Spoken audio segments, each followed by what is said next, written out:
World-class sprinting ability is a product of exceptional coordination. It means the right muscles fire and relax at the right time, and the limbs move in the proper directions. Many sprinters still believe running fast is all about getting stronger. They want to put a bigger engine in the car. That is a good idea, but a muscle car is useless if the driver confuses the gas and brake pedals. Driving with the brake will get you nowhere and damage the car along the way. Similarly, inefficient running mechanics will slow you down and potentially hurt the body. The nervous system is the most critical contributor to speed because it is responsible for every movement in the body.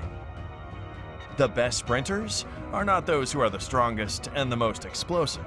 The fastest people are those with the best coordination and the highest quality of movement. Interestingly, we can usually identify a good sprinter by a static picture. The picture displays the body position and relative joint angles. Small differences in joint angles in a specific running phase can get a sprinter faster or slower.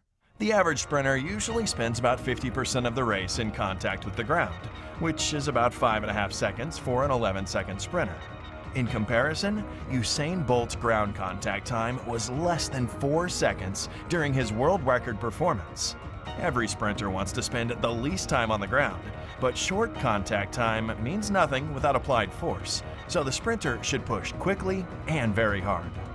At high speed, in the upright position, the lower leg muscles fire most powerfully and quickly if they are preloaded into a moderate stretch before ground contact. Thus, the lower leg becomes a stiffer spring, producing more vertical force, along with longer strides and higher frequency. This way, the best sprinters take advantage of elastic recoil from tendons to reduce the time they spend on the ground in order to increase speed.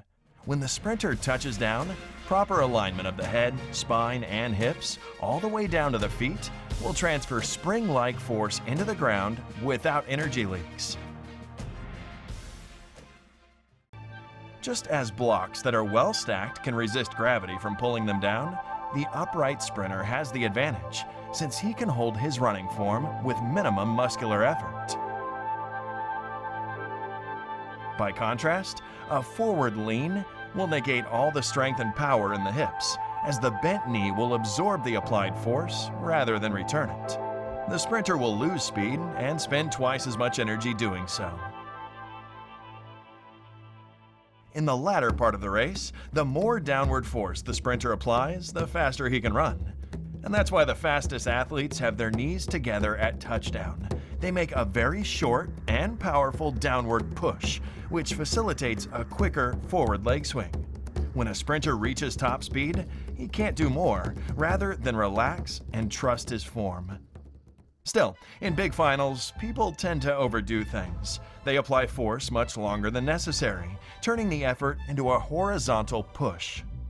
This leads to excessive backside leg mechanics, inappropriate forward lean, and loss of speed. In sprinting, the gas pedal becomes the brake if you push for too long.